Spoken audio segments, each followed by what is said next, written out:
አንዳንድ በጣም እያስለመዱን ያሉ ትምህርቶች ስላሉ እኮ ነው የተቸገርነው። እያለማመዱን ያሉ ትምህርቶች አሉ። ድናሃል ኃጢአት ብትሰራ ችግር የለውም። ምንም እንደፈለጋችሁ ኃጢአት ስሩ ይላሉ ይልሃል። ወዲያ ማን ያላለ ኢትዮጵያ ውስጥ ያለ አንድ ሰው መጀመሪያ እኔን የምቃወም ለምን በጸጋ ላይ ይዋሻል? እንደፈለጋችሁ ኃጢአት ብትሰሩ የሚል ትምህርት ማን ነው እሱ ሲያስተምር እየሰማኸው? ምናልባትም እንደዛም ብለው የሚያስተምሩ ካሉ እኔ ነኝ የመጀመሪያው የምቃወማቸው። እኔ ነኝ የመጀመሪያው በስም ጠርቼ እነዚያ ሰዎች የምቃወማቸው ሲል ወንድም ዳዊት መልእክት አስተላለፈ ከሰሞኑ። ለምንድነው በጸጋ ላይ የሚዋሸው? ጸጋ ያድናል ሲባል ወዲያው በጸጋ ላይ ውሸት። ይሄው እንደልባቸው በጸጋ ላይ አይዋሽም።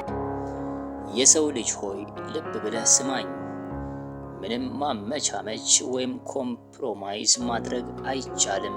በሰራኸው ሥራ ከኃጢአት ጋር በመታገል በጾም በጸሎት ብዙ ሥርዓቶችን በመፈጸም እንዲሁም በማድረግ መዳን አይቻልም። ቁርጡን እወቀው ይለናል ይኸው ወንድማችን።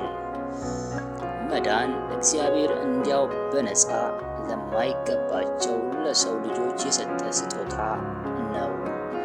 አንተ ስለሮጥክ ስለደከምክ ጋራ ሸንተረር ስለዋጠጥክ የሚመጣ ጽድቅም ሆነ መዳን የለም።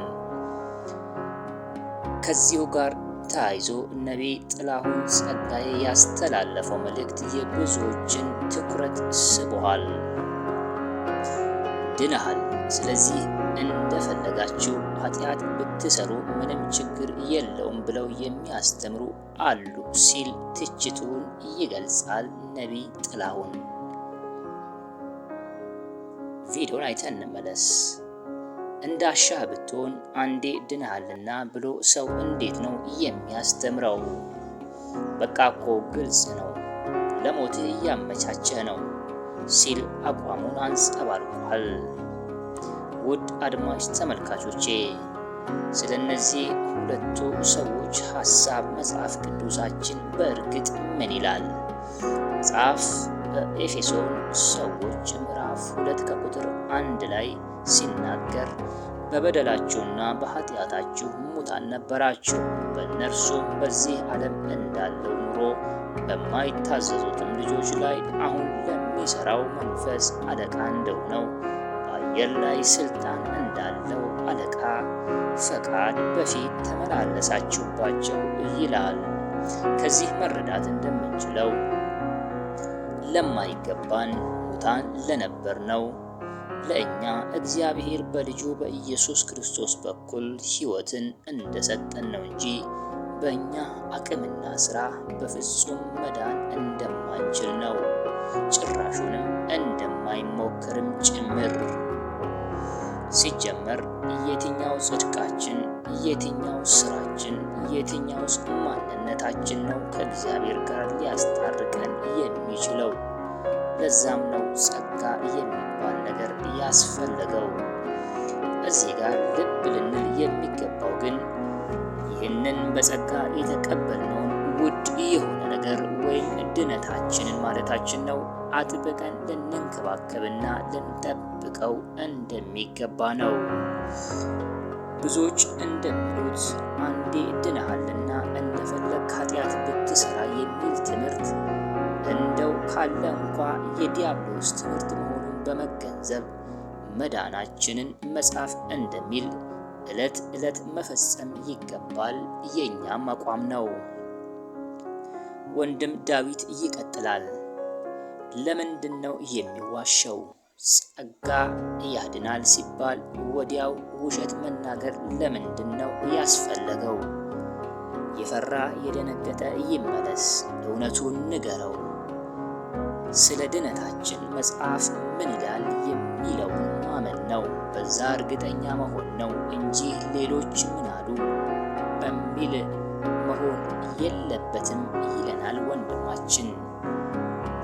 ውድ ተመልካቾቼ ክርስትና በመሰረቱ መሰረት ያለው ዶክትሪን ነው እንጂ እንዲያው ዝም ብሎ ሰዎች በመሰለኝና በደሳለኝ የሚኖሩትና የሚናገሩት እንመለከታለን። እዚህ ጋር ወንድም ዳዊትም ሆነ ነቢይ ጥላሁን የተናገሩትና ያስተማሩት ትምህርት አንዱ ከስጋት አንደኛቸውም ደግሞ ከቃሉ ወይም ከዶክትሪን አንጻር መሆኑን መገንዘብ ያስፈልጋል። ሐሳብ አስተያየታችሁን ለግሱን። ውድ አድማጭ ተመልካቾቼ ዛሬ አንድ ጥያቄ እናንተን መጠየቅ እንፈልጋለን። በመሰረቱ ይህ እንደፈለግን ኃጢአት ብንሰራ ድነታችንን ልናጣ እንችላለን የሚለው ጥያቄ በራሱ ትክክል ነውን ብላችሁ ታስባላችሁ? ጥያቄውን በራሱ እንዴት ትገመግማላችሁ? እንዴትስ ነው የምታስቡት? ይህንን ጥያቄ ወይንም ደግሞ ለአንድ ለዳነ ክርስቲያን ይሄ ጥያቄ የሚገባ ነው ብላችሁ ታስባላችሁ? መልሳችሁን በኮመንት አሳውቁን። ብዙ ጊዜ በስራ በራሳችን ጥረት ሲባል ግልጽ መሆን አለበት ብለን እናስባለን እኛ እንደ ሚዲያ።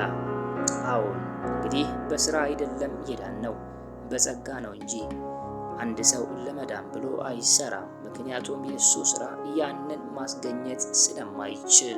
ነገር ግን አንድ ክርስቲያን የሚሰራው ስለዳነ ነው እንጂ ለመዳን በፍጹም አይሰራም የሚል አቋምም ሆነ እምነት አለን። ዛሬም በብዙ አይነት ዋጋ መክፈል ውስጥ ያሉ ሰዎች ለመዳን ብለው ነገር ግን ድነት በዛ እንደማይገኝ ግልጽ ነው። ታዲያ እግዚአብሔር አንድያ ልጁን ለዓለም መስጠት ለምን አስፈለገው?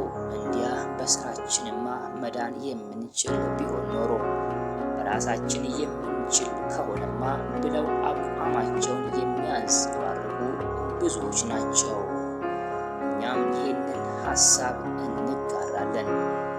አንዴ ልጁ ከሆንን ከዳንን በኋላ ግን በኃጢአት መመላለስ እንደማይገባ ይልቁን መዳናችንን ዕለት ዕለት መፈጸም እንዳለብን መጽሐፍ ቅዱሳችን የሚደግፈው እውነት ነው እያልን የዛሬውን ስራችንን በዚሁ አበቃን። በቀጣይ እስከምንገናኝ በያላችሁበት ሰላም